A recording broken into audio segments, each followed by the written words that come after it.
அன்பார்ந்த இணையதள நேயர்களை மீண்டும் www.qcrc.in என்ற இணையதளத்திற்காக நியூஸ் தமிழ் செய்திக்கையில் உங்களை சந்திப்பதில் பெருமகிழ்ச்சி அடைகிறோம்.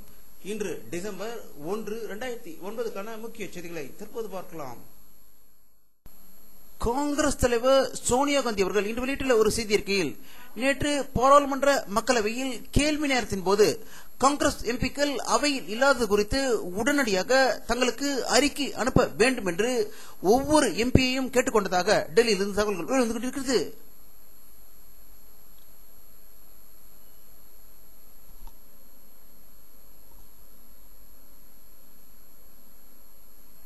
அமெரிக்க அதிபர் பாரக் ஒபாமா அவர்கள் நேற்று பாகிஸ்தான் அதிபருக்கு ஒரு மிரட்டல் கடிதத்தை அனுப்பினார்.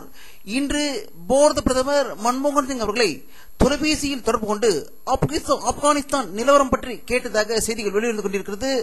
புவி வெப்பமாவதை தடுப்பதை பற்றியான மாநாட்டில் கலந்து கொள்ள வேண்டும் என்று கேட்டதாகவும் டெல்லியில் இருந்து தகவல்கள் வெளிவந்து கொண்டிருக்கிறது. மத்திய நிதியமைச்சர் பிரணாப் முகர்ஜி அவர்கள் இன்று பாராளுமன்றத்தில் கொதித்து எழுந்ததாகவும், எதிர்கட்சிகள் விலைவாசி உயரை பற்றி சரமாரியாக கேள்வி எழுப்பியதால் அவர் திணறியதாகவும், பிறகு அவர் பதிலளிக்கையில் மாநிலங்கள் ரேஷன் கடையில் விநியோகிக்கப்படும் பொருட்களை தரமாகவும் சரியான நேரத்தில் சரியாக விநியோகித்தால் இந்த பிரச்சனை விலைவாசி உயர் பிரச்சனை எழாது என்றும், உற்பத்தி கம்மியாக இருப்பதாலும் விலைவாசி பிரச்சனை இருக்கிறது என்று கூறியதாக டெல்லியில் இருந்து தகவல்கள் வந்து கொண்டிருக்கிறது.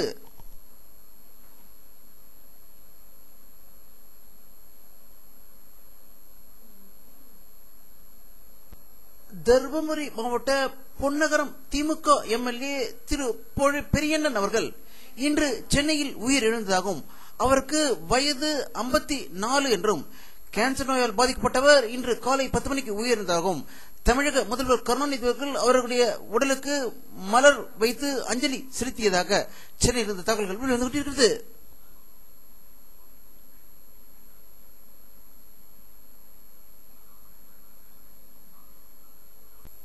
சென்னை பெருங்குடி கந்தஞ்சாவடி உள்ள ஐடி ஹைவேயில் உள்ள சுங்கச்சாவடியில் இன்று திமுகவினர் பயங்கர ரகலில் ஈடுபட்டதாகவும், டோல்கேட்டில் கட்டணம் வசூலிப்பவர்களை கடுமையாக தாக்கி இனி கட்டணம் வசூலிக்க கூடாது என்று ஓடி போங்கள் என்று விரட்டியதால் அவர்கள் அலறி எடுத்துக் ஓடியதால் 1 மணி நேரம் வசூல் நடைபெறாமல் சுங்கச்சாவடி மூடப்பட்டதாக சென்னையில் தகவல்கள் வெளிவந்து கொண்டிருக்கிறது.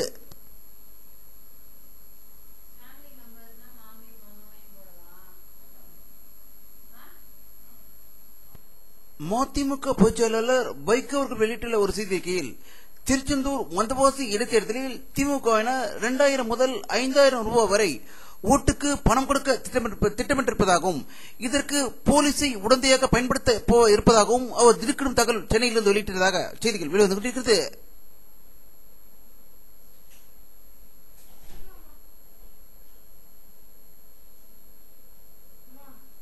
இந்த பூமி தோன்றியதிலிருந்து இன்று வரை சித்தர்களால் வணங்கப்பட்டு வரும் உலக புகழ்பெற்ற திருவண்ணாமலையில் மகா தீபம் ஏற்றப்பட்டதாகவும், இதில் 20 லட்சம் மக்கள் கலந்து கொண்டு தரிசனம் செய்ததாக திருவண்ணாமலையிலிருந்து தகவல்கள் வெளிவந்து கொண்டிருக்கிறது.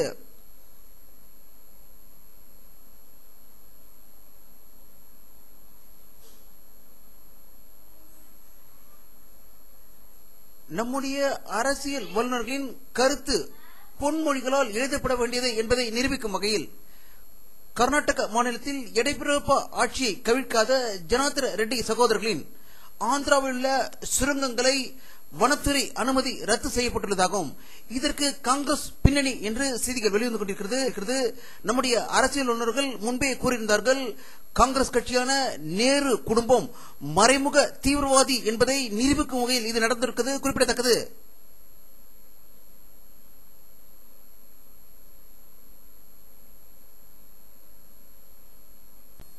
உலக எய்ட்ஸ் தினம் இன்று கொண்டாடப்படுவதையொட்டி சென்னையில் மாநில நலத்துறை அமைச்சர் திரு எம்.ஆர்.கே. பன்னீர்செல்வம் அவர்கள் பல்வேறு நலத்திட்ட பணிகளை இன்று ஆரம்பித்ததாக சென்னையிலிருந்து தகவல்கள் வெளிவந்து கொண்டிருக்கிறது.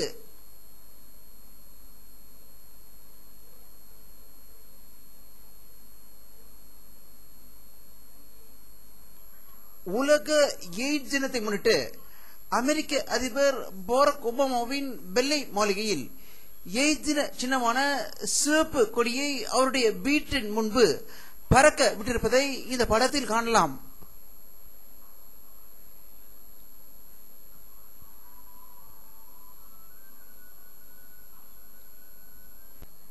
வானிலை அறிக்கை.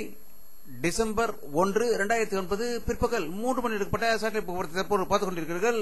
தமிழகத்தில் ஒரு சில இடங்களில் மேகமூட்டங்கள் காணப்படுகின்றன. இலங்கைக்கும் தமிழகத்துக்கும் இடையில் மேகமூட்டங்கள் அதிகமாக காணப்படுகிறது. அவை நகர்ந்து வந்தால் தமிழகத்தில் தென் தமிழகத்தில் மழை பெய்வதற்கான வாய்ப்புகள் இருக்கிறது. வட தமிழகத்தில் சென்னைக்கு அருகில் லேசாக மேகமூட்டங்கள் இருப்பதை இந்த படத்தில் காணலாம்.